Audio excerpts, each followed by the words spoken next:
if we're consuming a variety of plant foods, particularly plant foods that contain some legumes and some leafy vegetables, obviously, and some whole grain material, there's plenty of protein in there.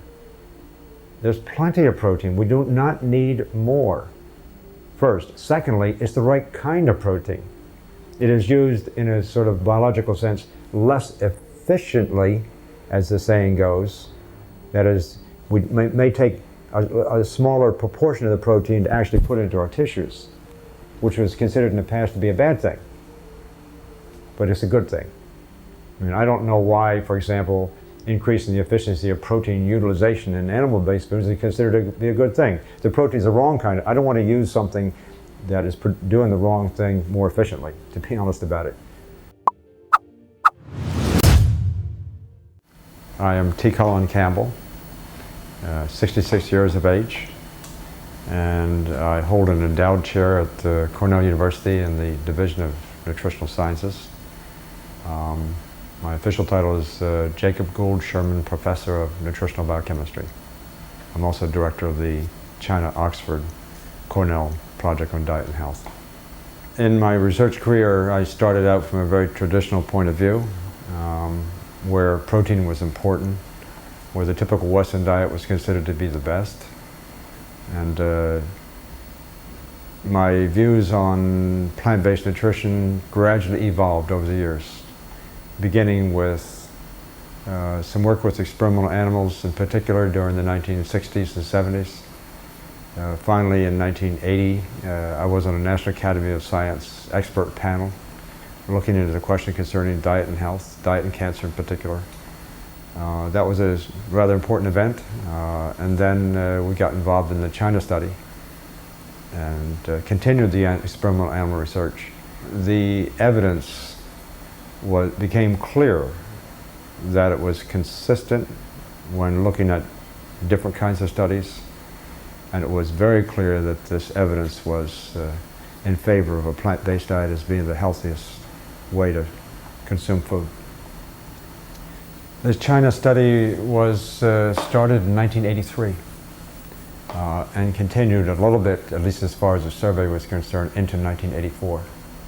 And then from 1984 until about 1988, we were analyzing all the samples that we had collected. And from 1988 until 1990, we were sort of computerizing the data and cleaning the data. And it was eventually published in late 1991. It was funded by the National Institutes of Health here in the United States for 10 years, as well as the American Institute for Cancer Research, as well as to some extent the Imperial Cancer Research Fund of Britain. It was a joint project between Cornell University, University of Oxford in England, Radcliffe Infirmary in particular, as well as two major government academies in China, the Chinese Academy of Preventive Medicine and the Chinese Academy of Medical Sciences. As far as funding was concerned, of course, there was the money that was provided by the National Institute of Health and these other organizations, but in addition, the Chinese government actually contributed in kind, according to my estimate, more than 800 person-years worth of professional labor. It was enormous. And so, in many ways, the contribution of the Chinese government was more substantial even than the contributions from the Western governments, although the contribution of the Western governments involved cash, and that was important. The China study was an attempt to look at the relationship between diet and lifestyle and disease in a very different context than what had been previously considered in Western studies. Namely, virtually all Western studies involving diet-disease relationships are concerned with looking at populations that are traditionally consuming Western diets, ranging from, on the one hand, diets rich in animal food, to, on the other extreme, diets very rich in animal food. Virtually no studies had really looked carefully at the activity or the association between diet and disease, where diets might range from diets rich in plant food to diets very rich in plant food. So we're looking at a different sort of perspective, a different region of dietary experience. And that was important.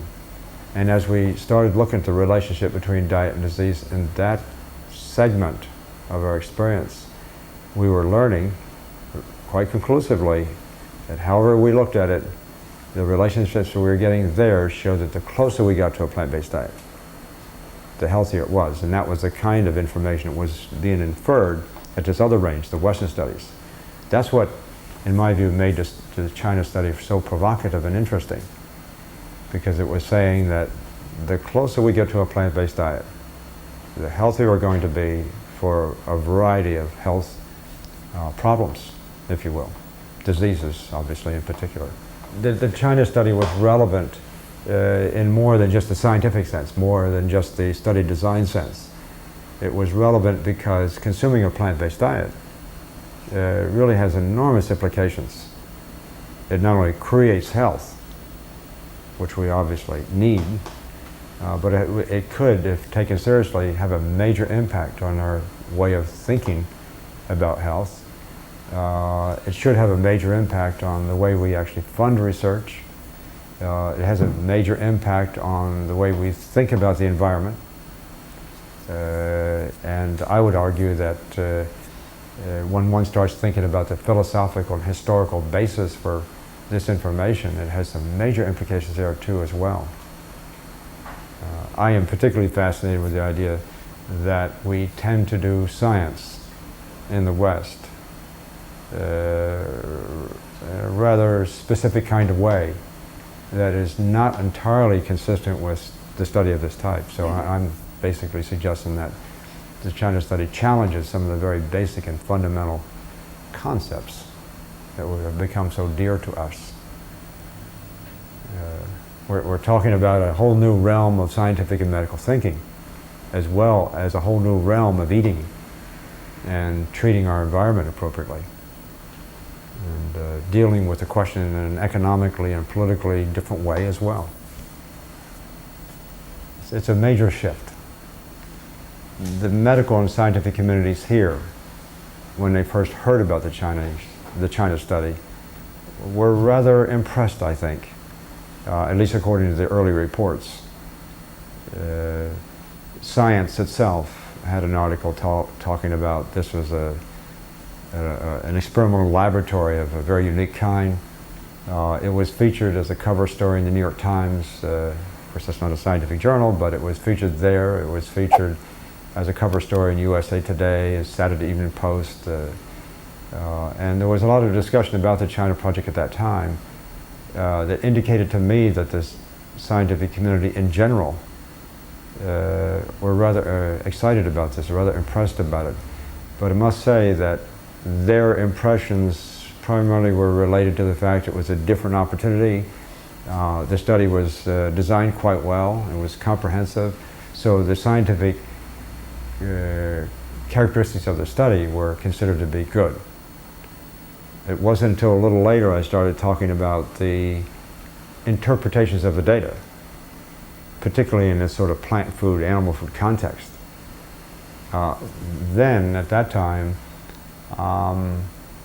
although I don't get argument really with my interpretations in that sense, it nonetheless, because it tends to provoke some major changes in the way we think, it obviously has created a lot of provocative discussion.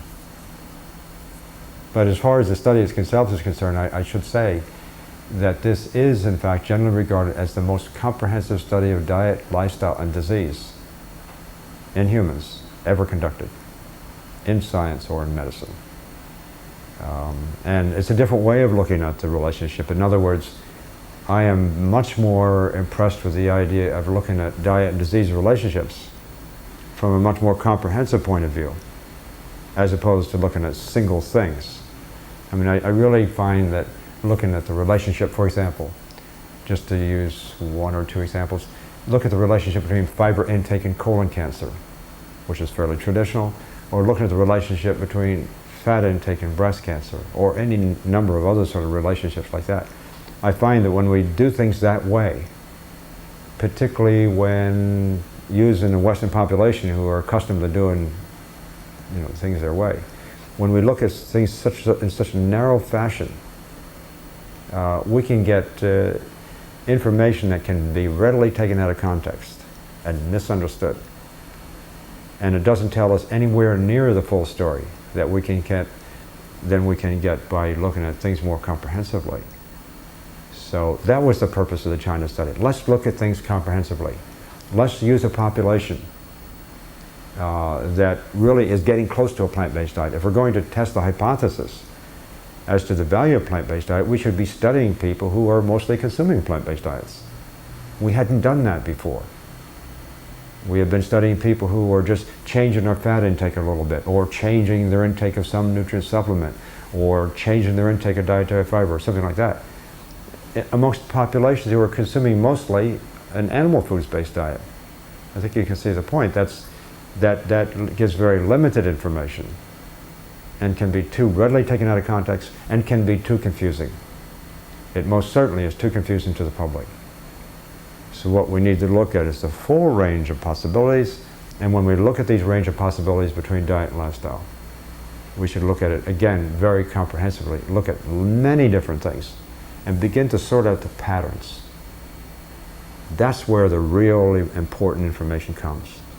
And that's why I can make this very sweeping generalization that getting closer to a plant-based diet gives rise to better health from many different perspectives, involving a variety of diseases and involving a variety of health outcomes. In regard to the China study and its investigation of the relationship between plant food intake, if you will, and these various disease outcomes, I could mention some specific examples to illustrate the point. Dietary fat and breast cancer relationships have often been discussed, as we all know. The studies that had previously been considered in the Western literature was looking at the range of fat intake from, say, about 45% of calories down to maybe 25 or 30% of calories. That's the typical Western range, where the average is about 35% of calories or so. And what we see in those particular conditions is that as fat intake is decreased, in a general way, it was generally considered that breast cancer rates should be decreased. Unfortunately, in some of the bigger studies, such as the Nurses' Health Study at Harvard, they did not see a decrease. And this illustrates my point about looking at things in isolation. What really happens in that study is that these 100,000 or so nurses are consuming a very traditionally Western diet that is comprised mostly of animal-based foods. The average intake of animal protein, for example, is about 80%. I mean, they're getting close to being carnivores. And so what these women have been told to do, as women in general and men have been told to do it from the Western studies, take out the fat, get it down. Use low-fat milk, for example, or skim milk. Use lean cuts of meat. Don't add so much oil and fat and spreads and so forth and so on to your dishes. Don't use fried foods. And so I think a lot of people have been somewhat successful in getting their fat intake down by doing that, but they have not changed their diet, in the context of changing from animal-based foods to plant-based foods. So as a result, when they take out the fat alone, the animal protein intake, for example, which is already high in the beginning, gets even higher. And under those circumstances, we don't see an effect of fat, obviously, because what may have been gained on the one hand by taking out some fat, and there's good evidence to suggest that there should be some gain, what is theoretically gained on the one hand is lost on the other. That's why studies like that don't work, and they cause a lot of confusion with the American public. Now let's go back to China. In the China study, we wanted to look at the relationship between fat intake and breast cancer. Okay.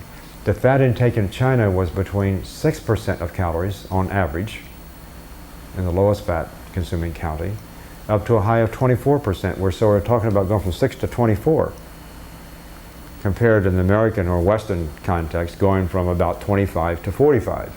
So we're looking at a new range down here.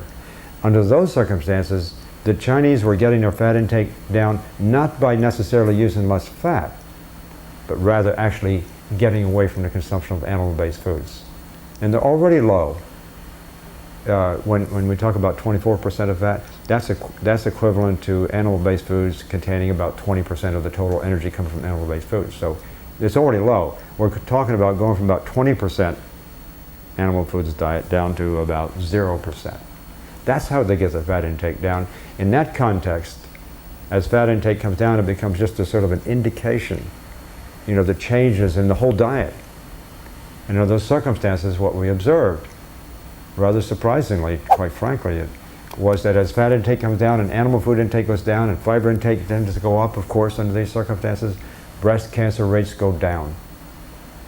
So that was an indication that there's something going on here, that the closer we get to a plant-based diet, as indicated by a low-fat intake, as indicated by a higher fiber intake, and all these other marvelous things that go on, breast cancer rates become very low compared to the West. On another example, in the China study to illustrate this effect of plant-based diets on disease risk, I could mention the relationship between blood cholesterol and its association with various and sundry Western kinds of diseases, such as heart disease and different kinds of cancers. The cholesterol range, the blood cholesterol range in China, went from a high of about 170 milligrams per deciliter down to 90. The average was 127. So we're talking about quite a low range. In the Western context, our comparable range goes from about 170 milligrams per deciliter up to about 300. In other words, the Chinese high was near our low. So now we're talking about a low cholesterol range, total cholesterol range, and we're talking about what is the relationship of this blood cholesterol with these various disease outcomes. And it turns out that the cancer rates tend to go down as you go from 170 down to 90. In addition, when we looked at the dietary factors affecting these blood cholesterol levels, it turned out that cholesterol levels go down and down and down as a function of getting closer and closer and closer to a plant-based diet. I mean, quite remarkable. And so what it basically said was that as soon as cholesterol levels start to go up from 90 on up, creeping up towards 170, as a function of putting in a small amounts of animal food and changing the diet in that direction, these diseases start to appear. And so you can well imagine by the time we get to 170 in the Western context and then continue on up to 250, 300, 350 or whatever, now we're talking about really major changes, in dietary experience. I mean, there were a lot of studies or a lot of specific investigations of the China data that we could look at, involving antioxidants and various disease outcomes, or blood cholesterol and disease outcomes, or any number of other things. And it turned out every time we looked at these sort of more detailed sort of relationships, almost every time we looked, what we found was the same answer, just glaring at us, kind of hidden maybe from view to look at any one relationship sometimes. But nonetheless, they were all sort of going the same direction. And that was the closer we get to a plant-based diet, the healthier we're going to be. End of story. It's very clear. And one study in and of itself is always not the answer, necessarily. But what makes this information from the China study, I think, even more impressive is the fact that when we look at these relationships in the China study and then start comparing it with some other studies, or with experimental animal studies, or with the reversal of advanced studies, for example, advanced diseases, for example, as we tend to do that, we find a lot of consistency, looking at all these different kinds of findings. Animal-based foods tend to create, as far as their metabolites are concerned, their products, animal-based foods tend to create an acidic urine, for example, coming from the fact that animal-based protein, specifically, has some sulfur amino acids, which when they get metabolized produce sulfate ion. That's an acidic ion. And as this is coming through the kidney, getting into the urine, the body actually doesn't like all that acidity. And so it pulls on some alkaline buffer. to neutralize this. And it grabs the calcium. That's the best source. It pulls the calcium out of the bones to neutralize it, and that's the relationship between the consumption of animal-based foods on the one hand and loss of calcium on the other, which intends to suggest that when we're eating animal-based protein-based diets, we're going to lose more calcium, and therefore bones are going to become weaker, fracture rates are going to go up, and osteoporosis rates should be higher when we're consuming more animal protein-based diets. And that's precisely what has been reported by others. It's very clear. In Western countries, or in countries in general that consume more and more animal-based foods, they have higher and higher and higher rates of osteoporosis. It's quite remarkable. And there are other studies showing, for example, amongst humans, that there's a reason for this. It's plausible. As I said, it's the intake of animal protein becoming higher and higher and higher, creating this acidic environment that has to be neutralized by pulling out the calcium from the bones. It's really very impressive. Chronic degenerative diseases, which include heart disease, the various cancers, diabetes, the kind of diseases that actually kill us, most of us, before our time. Those kind of diseases are much more common in so-called Western countries. The countries that are more industrialized, countries that have become more accustomed to the consumption of animal-based foods and fast foods and fractionated foods, processed foods. Those countries are the ones that, as I said, have the highest rates of these diseases. It seems to be a phenomenon of industrialization. Some people inappropriately have referred to as a phenomenon of civilization and of affluence. I don't quite call that civilization in my view, but they're called diseases of affluence as well. I would rather call them diseases of nutritional extravagance, because that's really what they are.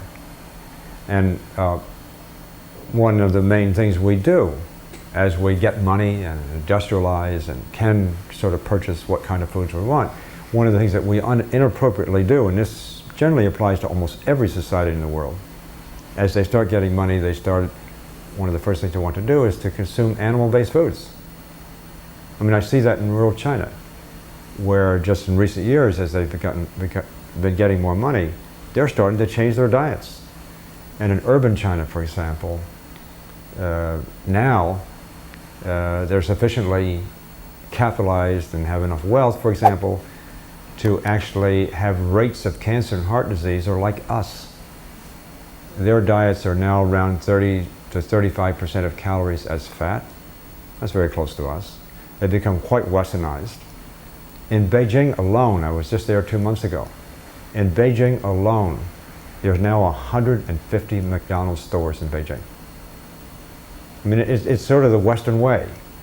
And if one goes back and looks at the literature, it seems like these Western kind of diseases, the heart disease, the cancer, the diabetes, and so forth and so on, these kind of diseases, I mean, we knew that that kind of thing happened 100 years ago, 150 years ago. You could see these sort of trends happening. And oftentimes in the past, people did in fact conclude that this was related to the increase in consumption of animal-based foods. This information has been around quite a long time. Very long time, in fact. So what we need to do is to figure out how do we go back to where we were, while at the same time not incurring the problems that we had, because in earlier times before industrialization, whereas we maybe mostly consumed more plant-based foods, on the one hand, we had to put up with a lot of other rather difficult problems, such as public health conditions, such as not having good variety, such as not having good quality of foods. So as a result, we had other problems, such as the Chinese have had, you know, in the poorer areas of the country. But if you look at all this information and weigh it, and take the best of the two eras. On the one hand, we can learn that consuming plant-based foods is the best way to create health. On the other hand, we can also learn that there should be good quality and good variety. and we should keep our environment in good order. And obviously we should have good public health facilities to keep communicable diseases under control. And so we take the best of the East, the best of the West, and put it together, in a diet that is comprised mostly of plant-based foods, high quality, good variety, and staying clear of all the chemicals we tend to add to our food and to our environment. Now we got a formula that is really getting very close to creating optimum health. Yes, when we compare a plant-based diet with a diet that's comprised largely of animal-based foods, what we now can say is that there are no essential nutrients in animal-based foods that cannot also be obtained to much better advantage from plant-based foods, bar none. Yes, of all the nutrients that we think about, both in the public as well as in the scientific and medical communities, that seems to command the most attention historically, it's protein. I think most people would agree to that. Even the word protein, when it was first coined in 1839 by a Dutch chemist, because he thought he found the real stuff, he called it, he took the name protein from the Greek word proteos, which means of prime importance. And so from this very auspicious beginning, protein has always been considered to be the singular, most important protein. And eventually, during the 1800s and early 1900s, it became synonymous to a considerable extent with meat, because meat contains a lot of protein. And as was discovered in the late 1800s and early 1900s, the protein of meat actually got utilized more efficiently. So it got to be called high-quality protein. And you can imagine what effect this had on the public who might be hearing this as a story. I want high quality of this very special stuff. And so the entire justification and enthusiasm that arose surrounding the so-called nutritional value of meat centered to a great extent on the question concerning protein. And even today, one of the first questions people want to ask about a plant-based diet, does it have enough protein? And my answer to that is, of course it does. We do not need the protein from animal food. If we're consuming a variety of plant foods, particularly plant foods that contain some legumes and some leafy vegetables, obviously, and some whole grain material, there's plenty of protein in there. There's plenty of protein. We do not need more. First. Secondly, it's the right kind of protein. It is used in a sort of biological sense less efficiently, as the saying goes. That is, we may take a smaller proportion of the protein to actually put into our tissues, which was considered in the past to be a bad thing. But it's a good thing.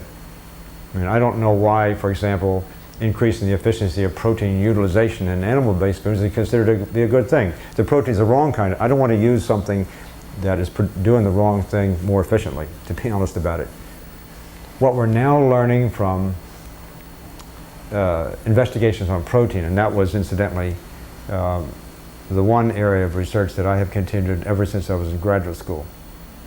What we're now learning is that high intakes of animal-based proteins, as illustrated with casein, the principal component of cow's milk, that protein, that kind of protein, really has a number of very adverse effects. Casein, for example, has been shown for many, many years, and we did some of these kind of studies ourselves. Casein has the capability of elevating blood cholesterol levels, even more so than dietary fat, and certainly more so than dietary cholesterol itself. So casein has this ability to increase blood cholesterol, which in turn increases the risk for these diseases. Mind you, I remind again, we're talking about cow's milk protein. Furthermore, in studies in our own laboratory over many years, research was funded for 19 consecutive years by NIH, I should point out, involving more than 100 publications in the peer-reviewed literature. What we were essentially able to show in those studies with rats and with mice, that we could take casein when fed at normal levels of intake and just watch tumors grow. We could take the casein away and turn off the growth of these tumors. We could put casein back in again, turn tumor growth back on again. Take it away, turn it off. We could do many of these different kinds of sort of combination of studies, such that we could essentially control the growth rate of tumors in these experimental animals simply by giving them normal levels of casein, what is generally considered to be normal, like 20% casein. I mean, just a regular level of casein could do this. It wasn't anything excessive. It was the kind of levels that we consume, either as casein or as other animal-based proteins. So I would argue, as I did in a seminar at Cornell a little over a year ago, that of all the carcinogens that we consume, such things as pesticides, herbicides, all these other odd chemicals that we get exposed to, which are bad stuff, mind you. But of all these, if we apply the same rules for the determination of the carcinogenicity that we do to those chemicals, we apply that to the test of casein. Casein is the most important chemical carcinogen that we consume. That's one point. So now we got casein, is like other animal proteins, is able to elevate plasma cholesterol or blood cholesterol. It's able to influence tumor growth rates, turn it on. It's able to influence, as other animal proteins, it's able to influence the development of type 1 diabetes. That's the insulin-dependent diabetes. As the casein gets broken down, it's not so much the casein, but it's other milk proteins, as it gets broken down in the gut, as it gets digested, it's supposed to, in theory, go all the way to the amino acids. But some of it doesn't. Some of it comes down to little fragments of chains of amino acids called peptides. And these little chains slip through leaky guts, particularly of infants. And there's one 17 amino acid sequence, one chain of 17 amino acids. When it comes through, gets into the blood, the body looks at it, says it's like a foreign protein. It makes an antigen against it to destroy it. Well, it turns out that's a good thing. That's the body's reacting the right way. But it turns out that that antibody that's been created to destroy the 17 amino acid sequence then turns around and finds another identical 17 amino acid sequence on the pancreas, on the surface cells of the pancreas, which is responsible for producing insulin. So it goes over here, destroys this casein bit, comes over here and sees the pancreas, destroys that. And once this infant, this very young child, loses these pancreatic cells, it therefore loses its ability to produce insulin for the rest of its life. So here you have type 1 diabetes, which makes up about 10% of the total diabetics in the country, but it's a very serious kind of diabetes. So now we have casein increasing blood cholesterol, we have it turning on cancer growth rates, and this has been demonstrated beautifully in different kinds of tumor systems, I might add. It creates the opportunity, at least in a few individuals, for the onset of type 1 diabetes. Casein and probably the other proteins in dairy, for example, do a number of other things. There's been associations with things that's as odd as the creation of cataract, greater incidence of cataracts. Childhood allergies seems to be, in its many different forms, seems to be associated with the consumption of dairy products. And so it goes, and the list is growing. And this is a list of very serious outcomes. And so I've arrived at the conclusion, in spite of having milked cows until I went away to school, in spite of having done my doctoral dissertation on trying to figure out how we could produce more of that kind of protein so we could all be healthier, in spite of all that background, I've now come to the conclusion that one of the most serious problems we have in Western nations is the consumption of cow's milk. And I really have no doubt that, but in the near-term future, we're going to hear a lot more discussion about the adverse effects, the adverse health effects of dairy compared to what we have heard before. And I just would make one final point, and that is that the dairy food, the things that we're learning now, that almost seem kind of new, when you go back into the literature, some of this information has been around for a long time, for 50 to 75 years. Very nice research. And so there was yet another question. Why has it been hidden from view? Why does the public know this? I mean, we tend to think that protein is so important, and we think that milk is food from heaven. And, you know, because it has all this nice protein, because these days it has calcium, so it's said. And it's going to be a tough sell, I think, to some extent, for obviously a lot of people. But the evidence is becoming abundantly clear that cow's milk is a serious problem. And now we got alternative kinds of products that we can use instead of cow's milk. Get away from that. I just find it kind of strange that actually we as a species, it's the only species, I can't think of another species on the face of this earth that decided to go around and suckle the milk of another species. Kind of odd. Cow's milk is perfect. It's a perfect food, but for calves. Human milk is a perfect food, of course, for babies, for human babies. But cow's milk being given to humans after they've been weaned makes no sense.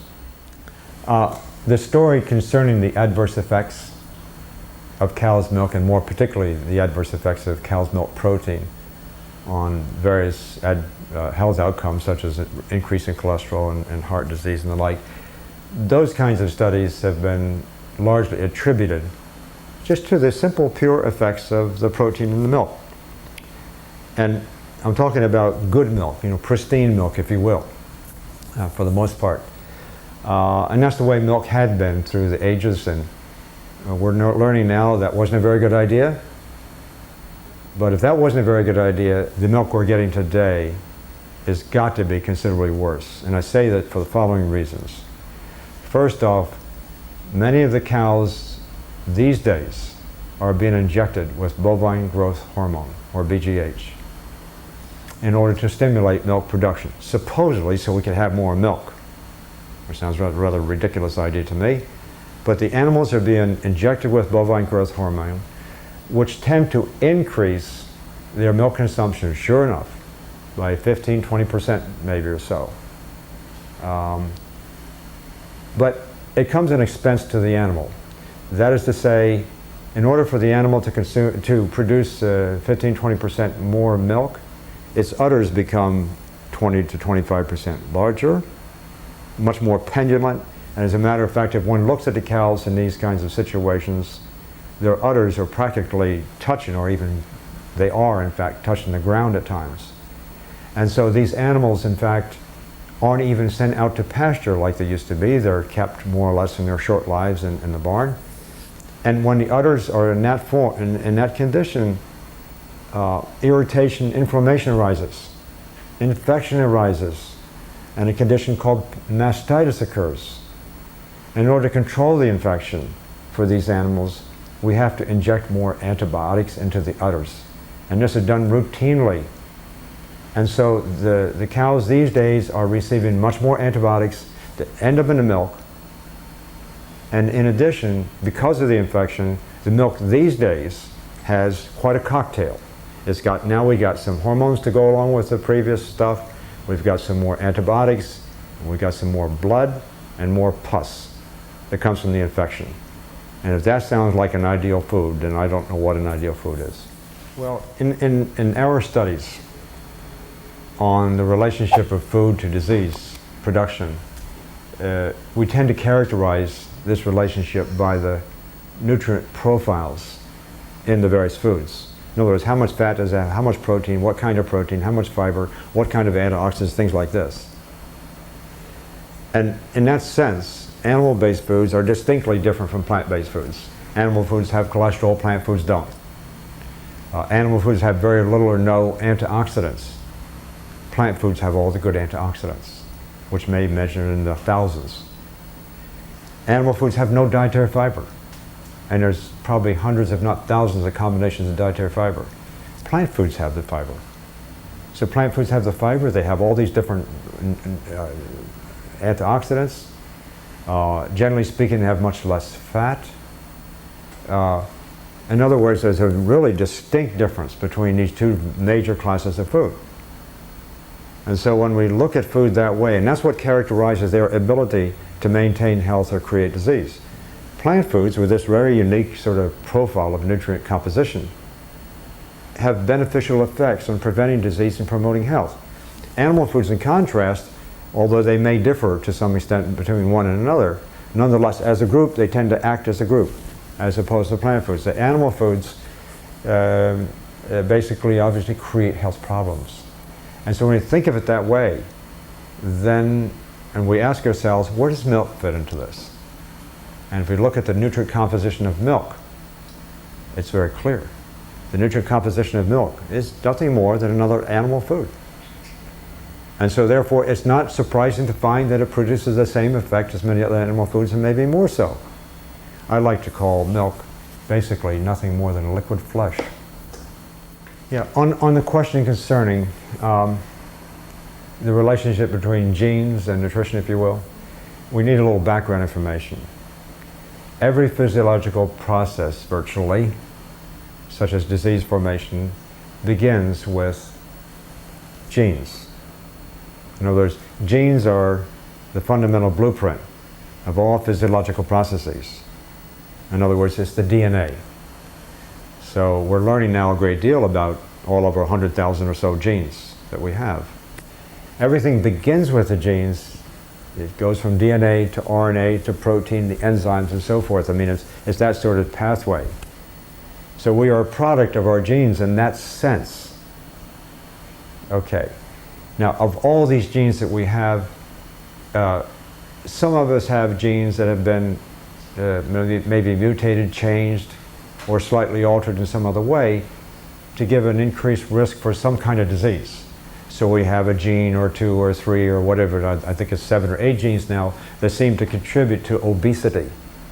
They're called obesity genes. We've got a couple of genes that seem to contribute to the formation of breast cancer, BRCA1, BRCA2. We've got genes that have been isolated to contribute to colon cancer. And so we get impressed with the idea that these genes, if we have these genes, we're going to get the disease. That's the sort of hypothesis, that's the thesis, that's the underlying sort of message that's coming out to the American public at the present time, unfortunately. What is forgotten in that story is that these genes, here you have the DNA, these are the genes, they get translated into RNA, and then from RNA into protein, which turn out to be largely enzymes, that then contribute to disease or not. If we got some bad genes, you know, we should not be making the conclusion that those bad genes are going to give rise to the disease at the end point. That's not the point. The point is, how do these genes get expressed? And what I mean by that is, how do these genes actually synthesize the RNA? And how does this RNA get synthesized in protein, get synthesized in the enzymes that contribute to disease? There's a whole many steps here. So even if we have a bad gene over here, we basically can control the expression of those genes by good nutrition. That's what we're learning. And when I say good nutrition, it turns out it's plant-based nutrition. Because as we begin to explore these relationships, the nutrients present in plants, either singly or as a cluster, tend to keep under control bad genes that we may have. Bad genes, I'm using the term a little bit advisedly, because bad genes can come from genes we may have been born with. They also can come from genes that are mutated or changed during our lifetime because of some attack with some chemical, such as a mutagen. So we can have either those kinds of genes that we're born with or created after we're born, but nonetheless they have to get expressed. And so we're now finding that genes really have very little to do with disease formation if we eat the right food. And the whole notion of people believing that diseases run in families because we have the genes, such, for example, is a very fatalistic view. And in my view, it's an attempt, either intentionally or unintentionally, it's an attempt to not take responsibility for what one does with their lives. For those who wish not to change their diet or don't want to believe this, they say, oh, it's in my genes. And they just sort of, you know, eliminate from the mind because now they've got another excuse. But the fact of the matter is, if they make the right choices, they can control the expression of these genes. Not in every case. I mean, I confess, There are some genes that are obviously very deleterious and may be controlled only with great difficulty. But those are the rare genes, quite frankly. It's the common genes I'm talking about. Heart disease and cancer and diabetes don't come from, even though it begins with a gene action, we should not confuse that with the fact that it has to do with the turning on of these genes that really matter. That's the question, is turning them on.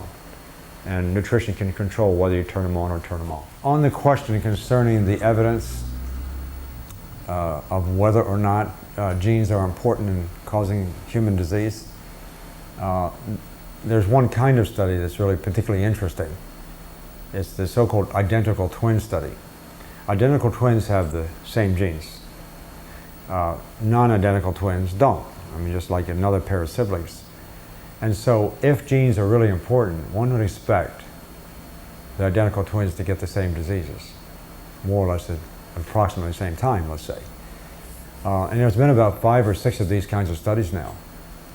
And of the evidence that I have seen, one of the largest being that of the National Institutes of Health, of some 5,000 and some identical twin pairs compared to 7,000 and some non-identical twin pairs. There's virtually no evidence. The risk of, let me say that, the risk of getting disease amongst the identical twins, the same disease, is really not much greater than the risk of getting the same disease for the non-identical twins. In other words, there's no greater likelihood, really, of the identical twins getting the same disease than the non-identical twins. Now, there's been another study that came out just about a week ago that was in the newspapers, and all I know is what I've seen in the newspaper, so I haven't had a chance to look at it. They concluded apparently that, and it apparently came as a surprise to the people who were doing it. They said, wow, it looks like diseases aren't caused by genes as much as we thought they were. I don't know what the fractions are, but there was some implication in the newspaper article that that genetics was more important than what I just indicated. It does contribute something. But sometimes we misunderstand the relationship of genes to disease simply because people with the same genes may have a slightly greater propensity to getting the disease. But that also can come from the fact that those individuals are in the same womb and did not necessarily have only the same genes, but also had the same in utero experience, which can create lifelong effects, which gets inappropriately, assessed as genetic determinism when in fact it's not. But in a general way, the human studies on comparing identical twins with non-identical twins indicate that genes have very little to do with the determination of ultimate disease. There's other studies. If one looks at the people living in countries where the risk of disease is particularly high, for example, and they move to a country where the risk of that disease is particularly low, and they don't change their genes, in other words, they don't intermarry with the local population, they get the disease of the country to which they move. And on the basis of that information, it was generally concluded some years ago that genes did not contribute more than about 2 to 3% of the risk for cancer, for example. And yet there's other studies. There's studies involving genetically programmed experimental animals, genetically programmed to get certain diseases, such as cancer. We did some of these studies ourselves, whereby we can intercept the expression of those genes to produce that cancer simply by manipulating, in this case, the protein of cow's milk. It's dramatic. So there's all kinds of evidence now indicating that genes, although they are the basis biologically for these events, nonetheless their activity can be controlled. On the question concerning the influence of nutrition on genetic action, it's my view, and I think the evidence supports this quite well, that this effect can occur very, very quickly. In our experience, and usually experimental animals, if one changes, for example, the protein intake, we can see those results in a matter of hours. Certainly a matter of days.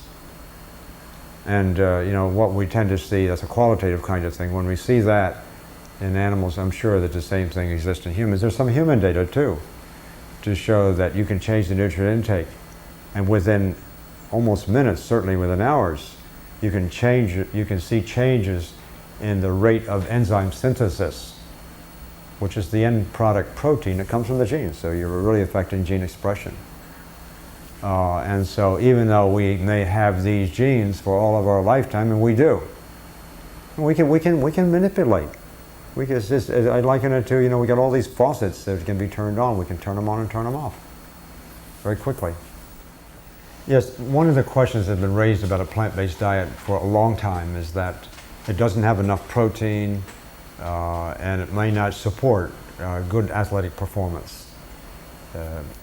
However, it turns out that there are athletes who have reached world-class status, who have been, in fact, either vegans or virtual vegans for the most part, and have done it because they were, at least they chose that lifestyle in order to be world-class athletes. And I teach a class at Cornell University, and in fact decided to invite such people, to come, such as Dave Scott, who was the Ironman triathlon champion for 4 years, and really an incredible feat. Some considered him to be the world's greatest athlete. He at the time was a virtual vegan. Martina Navratilova, Carl Lewis, the world champion wrestler, Colin Campbell, is really quite a story. He was the Big Ten champion in wrestling for 2 successive years. He was not the heavyweight, but the next class just below the heavyweight. And he decided he wanted to be in the Olympics in 1980. And he decided he wanted to eat the right food because he felt that was important. He was married to a woman who was a nutritionist by training. And he on his own discovered or decided that it was a vegan diet.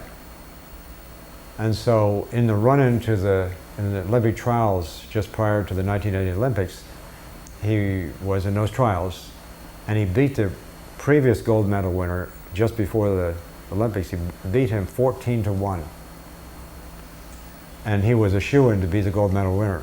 Unfortunately, the United States pulled out of the Olympics that year. So he didn't get to go to the Olympics, but he went into the World Championship wrestling matches, and he was four consecutive years, he was a world champion wrestler. Came back to Cornell, got a law degree. And then finally in 1992, he skipped the next 2 Olympics. In 1992, he decided to go back at the very old age for a wrestler of 37 years of age, just to see if he could make the team. He ended up with a bronze medal. In fact, just missed the gold medal. And he was the guy who represented the American Olympic team in George Bush's White House when they returned. It's a remarkable story. And then going back and looking at the literature to some extent and finding out whether or not this story has any validity that, eating a plant-based diet was going to compromise one's physical performance. I have found some really quite remarkable stories that people who chose to do that in the past and then competed against, let's say, non-vegetarians or meat eaters, the vegans always won. They always won, and not only in body but also in mind. I mean, people like Tolstoy, Leonardo da Vinci, Albert Einstein. I don't think they're, or Shaw. I don't think these people are, deficient very much in their mental capacity. They were vegetarians or vegans. And this whole story even becomes older and older and older back in the days of the ancient Greeks. In Plato's dialogues, where he's talking about Socrates, it's acknowledged there, so to speak, what Socrates said, supposedly. They all knew that to be an Olympic athlete, and that's of course where the Olympic idea started, to be a high-class Olympic athlete, everybody knew you had to only eat plant food. That was known at that time. And in fact, there's some really marvelous writings in the ancient Greek times advocating, a plant-based diet. Not necessarily just for health, although health was acknowledged, and there were some very interesting comments made about that, but also for sort of philosophical reasons as well. I mean, Pythagoras himself was essentially a vegan. And the people who followed his advice for a long time were called Pythagoreans, because that word vegetarian hadn't yet been invented. And so these ancient thinkers, great thinkers, were in fact aware that consuming a plant-based diet created the best kind of mind and body. Incidentally, the word vegetarian didn't come into view or wasn't figured out until somewhere in the 1800s in Britain. And it doesn't really come from vegetable like a lot of people think. It comes from the Latin word vegetus, V-E-G-E-T-U-S. And vegetus means strength of mind and body. And so the word vegetarian means strength, not weakness.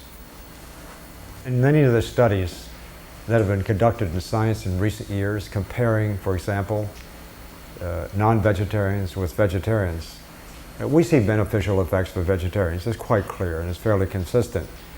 But those benefits sometimes seem somewhat marginal in some of these studies. But nonetheless, they're there. Now we're learning that the real benefits to be gained is not to become a vegetarian, because 90% of the vegetarians are ovo-lacto vegetarians, which means they're consuming milk and eggs. And so when we compare non-vegetarians to vegetarians, we're looking at vegetarian diets that are not that different in terms of nutrient profile from the non-vegetarians. So we see some benefit, but not a big benefit sometimes. The real big benefit comes when we go from vegetarianism to veganism. In other words, we eliminate the dairy and the eggs. That's where the important achievements are really made.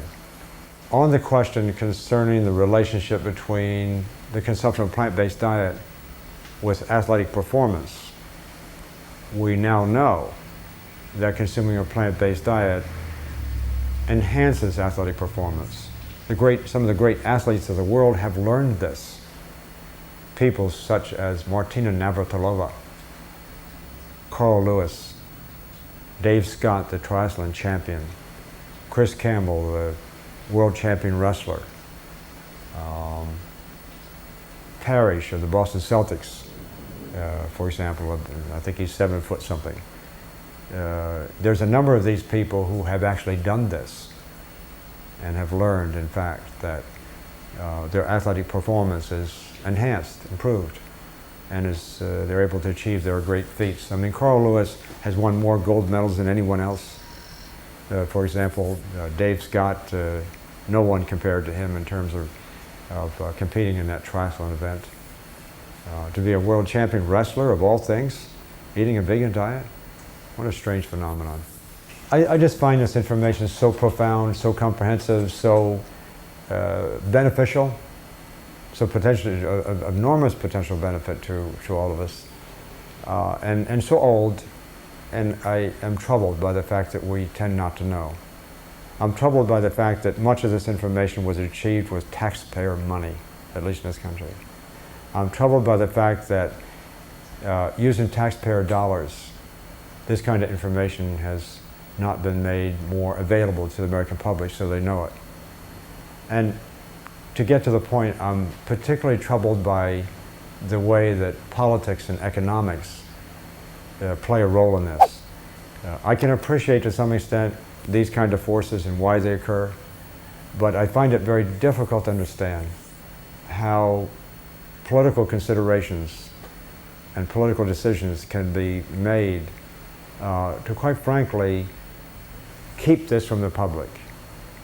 And I know I'm making a very provocative statement, but I'm finding, in fact, that politics and the interests of special interest groups have interfered in the process, have begun to corrupt the academic environment, and have created policies, in fact, that are not in the best interest of the public, because the people who are making those decisions are looking out more for the interests of their special interest groups than they are for the public at large, and certainly for the taxpayer who's paying the money to get this.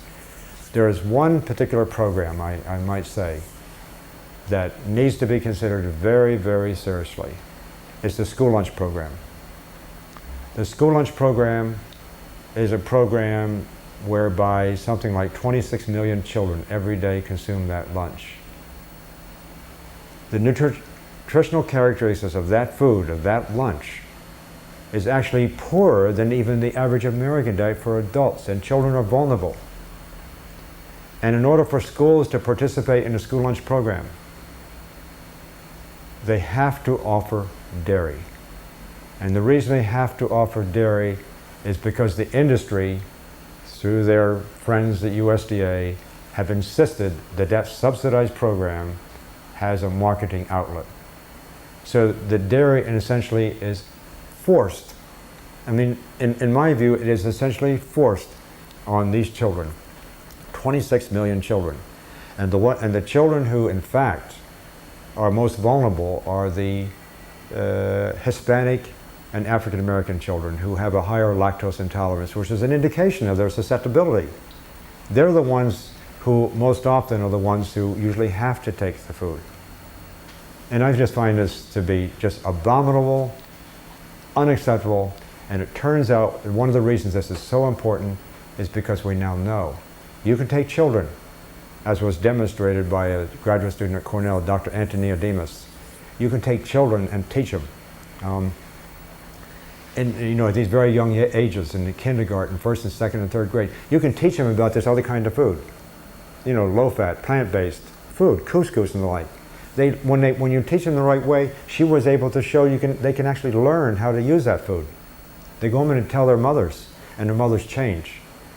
And so it's not a question of children not liking this kind of food. That is simply nonsense. These children can in fact learn that food and learn to eat it, enjoy it, and change their habits. But what's standing in the way is the political pressures and the power of the industry and the government in just sort of keeping in place this awful program, this school lunch program. It needs to change. I thought a great deal about why is it and how can we actually get this before the American public. And there's different ways of doing it, of course. But one of the ways that I could do it, and I think would be quite substantial, have a substantial impact, is creating this center of dialogue, at a major university like Cornell. And I'm talking about creating a center of study that is funded by an endowment. It has to be an endowment. And the endowment has to be enough to create a critical mass. And I had in mind something like $30 million.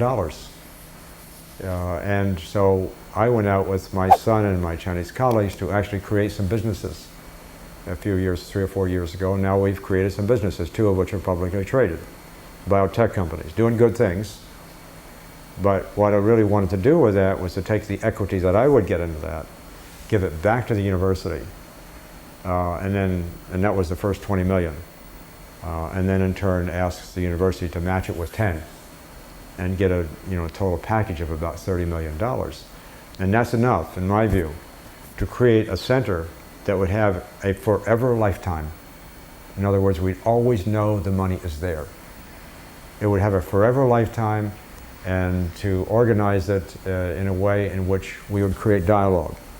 Get people from different interest groups to come together. And so presently I'm talking about how to put this together, whether to have a close association with the university, a modest association, whatever, but to engage at least the university influence in all of this. And then organize in such a way that we can have these sort of very deliberate and really, quite frankly, intense dialogues. I mean, we can spend a whole semester just talking about dairy. Get the dairy industry in along with the rest of us and talk about it. Or raise questions about genes and nutrition. Get the molecular geneticists in there. Well, let's talk about it. Because I'm really confident. Or the school lunch program. Spend a whole semester just talking about that, how terrible that program really is. And we can pick out these various and sundry topics, and we have a means of publicizing this information through the media and so forth. Immediately transcribe, meetings and symposia and workshops, put it on the web, people can see. There's so much to be. I mean, we need to change the medical system. We need to change the scientific way of thinking. And I'm in science, and I know that what I'm saying here has some very profound ideas on the way we design studies and interpret data. I mean, I challenge the whole field of epidemiology and the field of statistics, in ways in which I find are very fundamental. And we need to change our ways of thinking about nutrition. Because until we do that, it's going to be hard to articulate the message. And once we get that right and get some textbooks going and that kind of thing, we're going to have a difficult time. And I also am aware that there's some evidence some pretty interesting evidence to show that, cooking does in fact cause a number of things that aren't very good. If you cook it a lot, you can get mutagens formed. Number one. Number two, if you cook it with water and so forth and throw it away, you lose a lot of nutrients. And you make a lot of changes in food. And I know there's advocates around, seem to be more and more these days, that getting raw food is a good thing. I just find this all kind of interesting. I would really like to get, in fact, that's one of the topics. I want to have a whole semester. I'd like to get the raw food advocates, come in and put your stuff on the table. Let's look at it, and let's make some comparisons here. If we don't have enough information at the present time to be convincing for other people, then let's go get the information. That kind of thing. We need to start someplace and start to talk about it. So it's just an interesting idea. In brief, the benefits of consuming a plant-based diet are comprehensive, profound, and can be observed in all kinds of studies with all kinds of human activities, including optimum athletic performance, including clarity of mind, if one wishes, certainly including optimization of health and prevention of disease. It's broadly based effects. It's impressive. And it turns out that this information, although we think we're discovering it just recently, is also very old. It's just simply been hidden from view for far too long. And now's the time that we need to start facing the facts and getting the story right so that we can actually create health, as I like to say, for individuals, as well as for their societies, and as well as for the planet. It has enormous implications. It's going to require a whole new paradigm of thinking.